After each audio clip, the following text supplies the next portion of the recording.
Good morning guys, Teacher A here and welcome to Gurong Pinoy sa Amerika. So for today, ang topic natin ay graphing linear equations given any 2 points. So paano daw ba natin i-graph yung linear equation kapag ang given ay dalawang ordered pairs? Actually, sa 4 na cases, ito ang pinaka-madali. Meron lang tayong 2 steps to follow. So simulan na natin. Example number 1. So we have here negative 3, negative 2, and then yung second point is 1, 4. So ang first step natin ay ipa-plot lang natin yung dalawang points. So remember, nasa ordered pair, yung first number ang ating x value, which means yun yung makikita natin sa ating horizontal number line. And then yung second number ang ating y value, which means makikita natin siya sa ating vertical number line. So paano yun? So, negative 3 sa x, nasaan siya? Ayun sa left. And then, negative 2 sa y. Nasaan ang negative 2 sa y? Ayun sa baba. So, eto yung point niya. Okay? So, this is negative 3, negative 2. Yan. And then, yung second point natin ay 1, 4. 1 sa x, positive 1. So, ayun siya. And then, positive 4 sa y. Saan? Ayun. So, yung intersection nila, so, here. So, ito yung point natin. So, we have here 1, 4.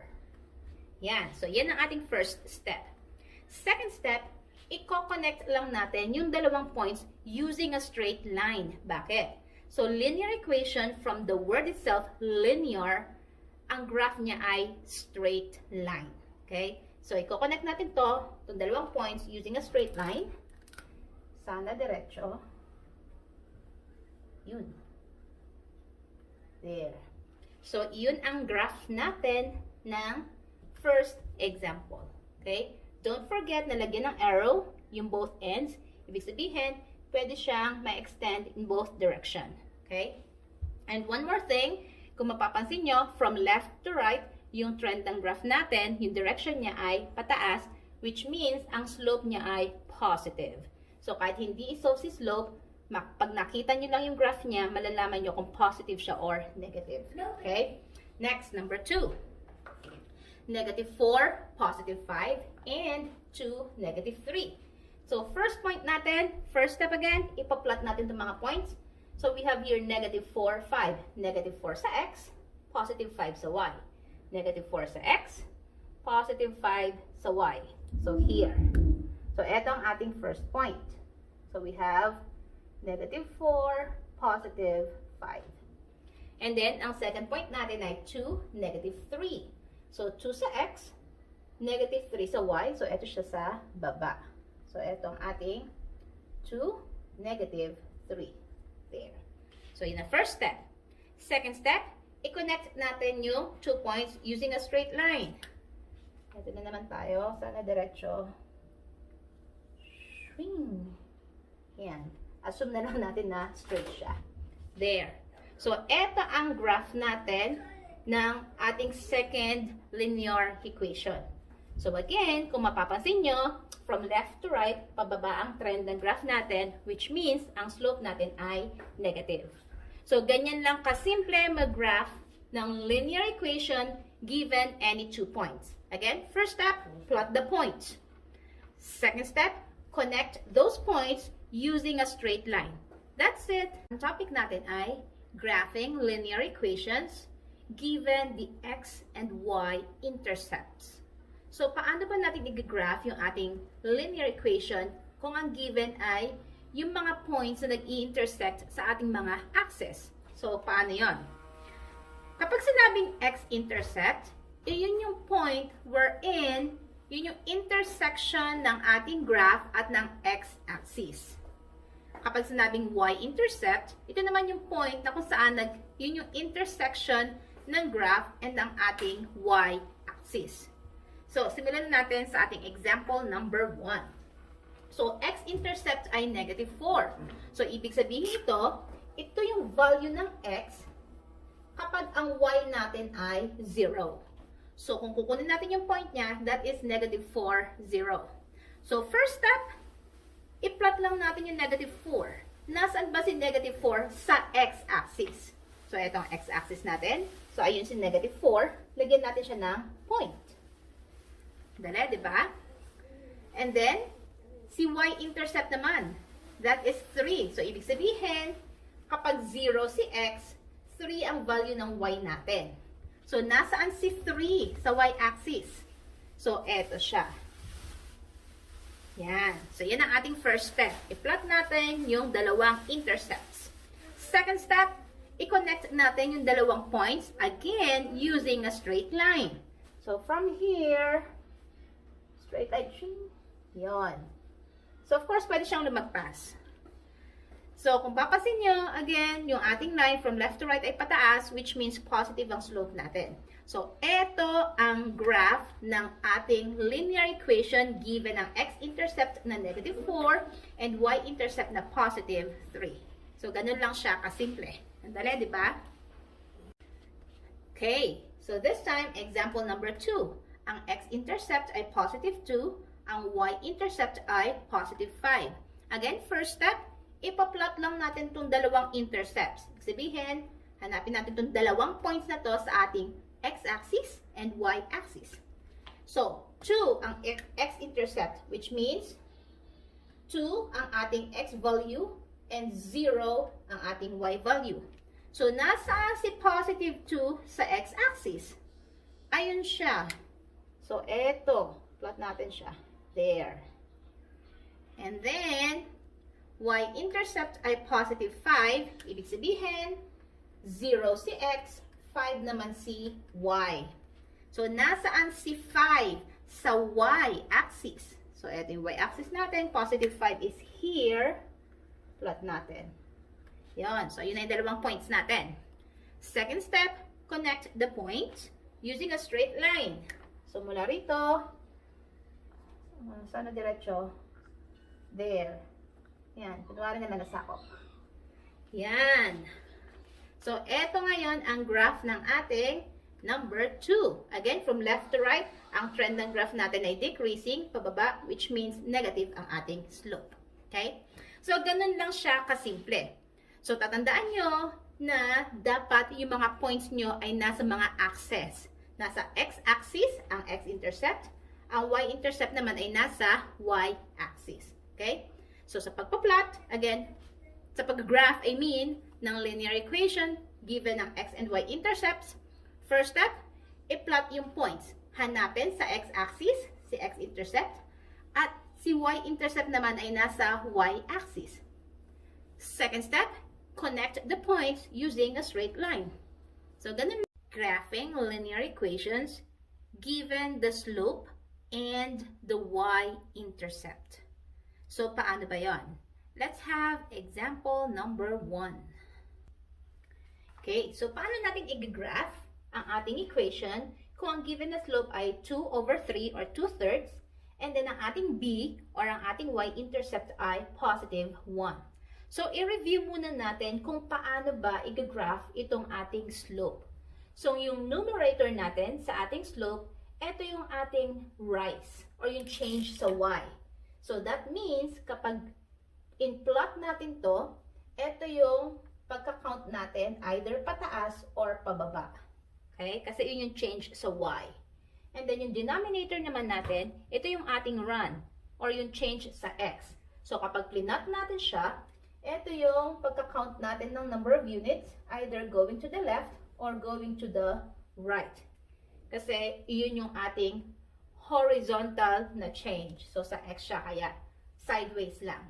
And then, yung b naman, ito yung ating point na nasa y-axis.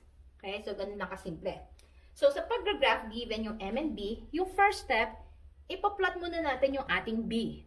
Okay? Yung b muna. So, nasaan si positive 1 sa y-axis. So, ito ang ating y-axis. Nasaan si positive 1? Ayun, sa taas. So, plot natin siya. Point. So, yan ang ating b. Okay? And then, second step, hanapin natin yung ating second point using yung ating slope. So, ang ating slope ay 2/3 positive. So, kapag sinabing positive, ang trend ng graph natin ay increasing. So, dapat ganito maging itsura ng ating graph. So, paano to? So, from dito sa ating B, magka-count tayo ng 2 units, either pataas or pababa. Okay? So, mas pipiliin ko yung pataas muna. So, from here, kakount tayo ng dalawa, pataas. 1, 2. So, dito ako nag-stop. And then, hindi pa ako tapos. Ang ating denominator ay 3, which means magka-count ako ng 3 units, either sa kaliwa or sa kanan. So, since positive ang slope natin, so that means ganito magiging itsura, so pupunta ako sa kanan. Going pataas ay positive, going to the right ay positive. And then, kapag nag-count ka pababa is negative, nag-count ka papunta sa left side ay negative din. So, nag-positive ako, so another positive para positive ang 2/3 ko. So, again, from here, nag-count na ako ng dalawa pataas. So, dito ako nag-stop. Magka-count naman ako ng 3 papunta sa kanan. So, we have 1, 2, 3. So, ayun ang aking second point. So, ulitin natin ha, para di kayo malito. So, again, 2/3 from here. Akyat ng 2 unit pataas. 1, 2. 3 unit papunta sa kanan. 1, 2, 3. Okay? Paano kung pababa naman ang bilang ko? So, again, 2 units from here. 1, 2. And then 3 units, since negative yon, another negative para mag-equal siya sa positive. So, 3 units papunta sa kaliwa. 1, 2, 3. Yan. So, marami na akong points na ginawa. Actually, 2 points lang, pwede na. Okay? So, pinakita ko lang sa inyo kung paano gagawa ng point given yung slope na nag-start kayo sa inyong y-intercept. Okay?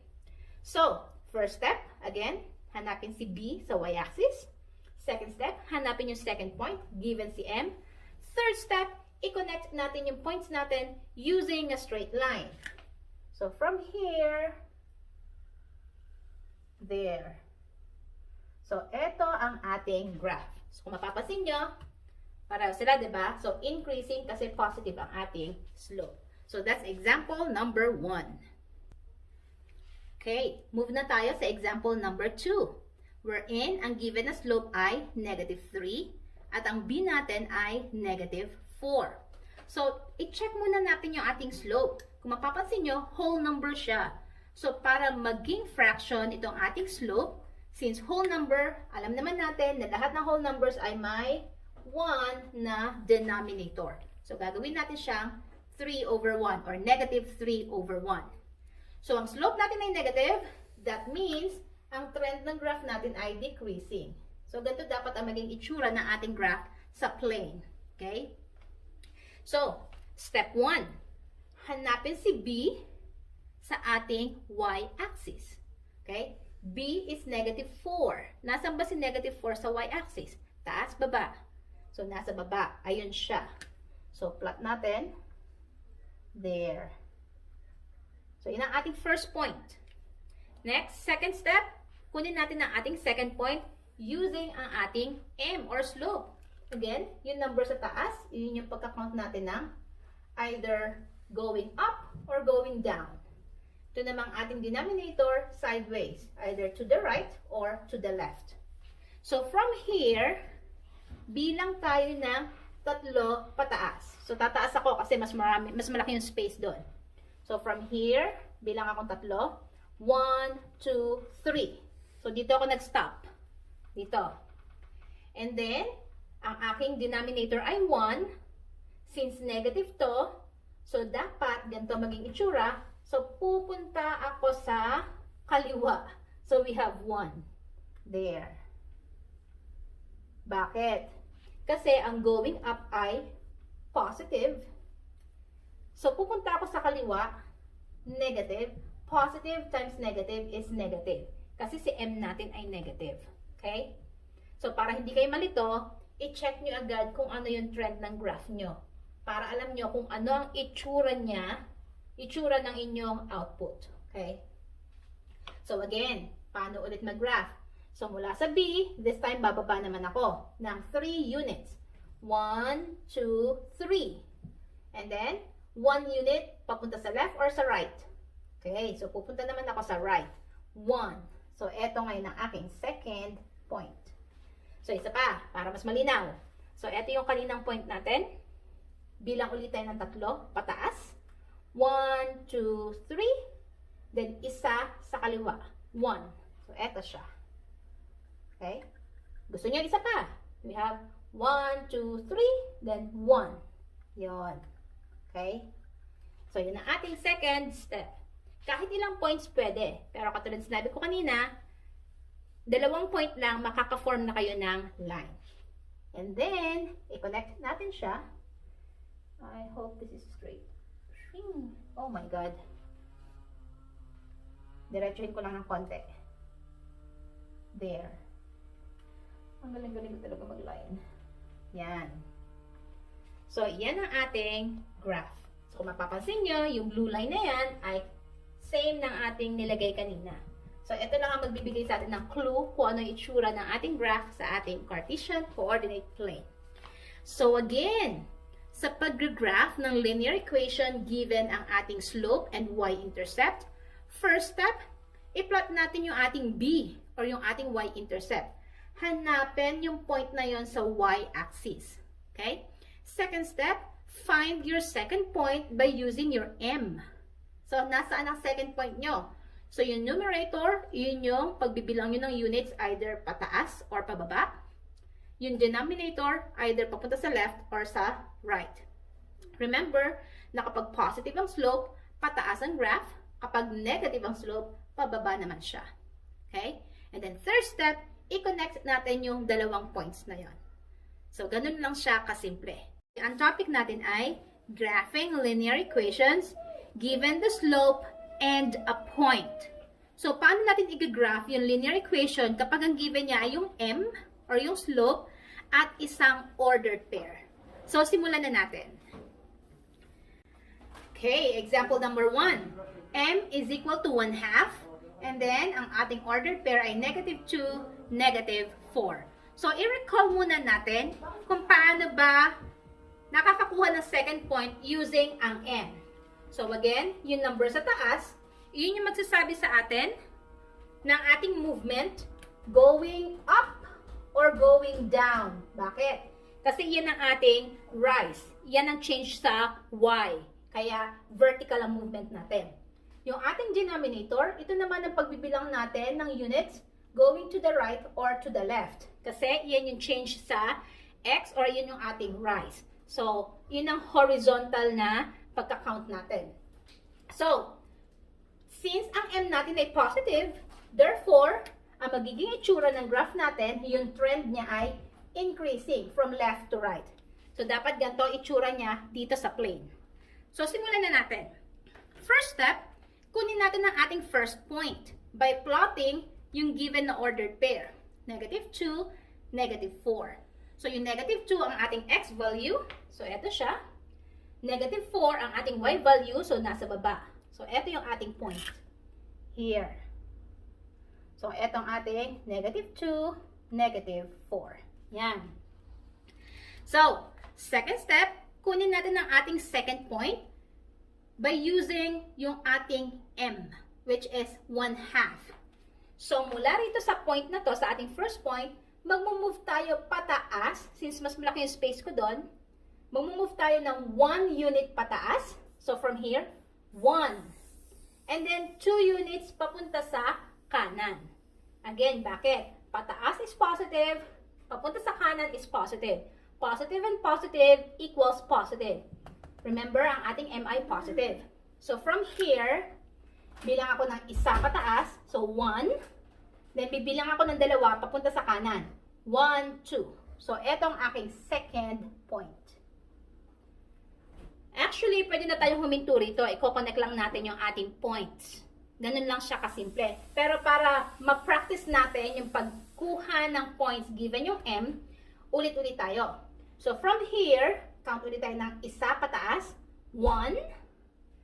And then, 2 pa kanan. 1, 2. So, ito yung ating next point. So, practice ulit. Isa pataas. 1. 2 pa kanan. 1, 2. There. So, therefore, Third step natin, i-connect natin yung mga points using a straight line. There. Then arrow sa dulo. So, ito ang graph ng ating linear equation. Okay? Next, example number 2. Example number 2, ang given natin, ang ating slope or m is negative 4, and then ang ating given point ay negative 4, 5. So again, kung papansinin niyo ang ating m, whole number siya. So wala na naman siyang denominator, so that means, lalagyan natin siya ng 1 as its denominator. Okay? 1. So, yung negative 4, or yung 4 units, yun yung ating pagbibilang, pataas or pababa. Yung 1 naman ay either to the left or to the right. Okay? Ang m natin ay negative, therefore, ang trend ng graph natin ay decreasing, which means from left to right, pababa siya. So, ganito ang itsura nito dito sa ating plane. Okay? So, first step, i-plot natin yung given na point, negative 4, 5. Negative 4 sa x, so ito yung negative 4 sa x, positive 5 sa y. So, dun tayo sa taas. Ayun. So, ito ang ating point of intersection. So, ito ang ating negative 4, 5. Next step, kunin natin ang ating second point by using our m or yung slope. So, negative 4. So, since mas malaki yung space ko sa baba, so, pababa yung pagbibilang ko. Negative 4, from here, magkakount ako ng 4. 1, 2, 3, 4. So, dito ako na-stop. And then 1. 1 sa kaliwa or sa kanan. Remember, ganito yung magiging itsura ng graph natin. So, pupunta tayo sa kanan. So, 1. So, therefore, ito ang ating second point. Bakit? Ang pababa ay negative, papunta sa kanan ay positive. Negative times positive ay negative. Okay?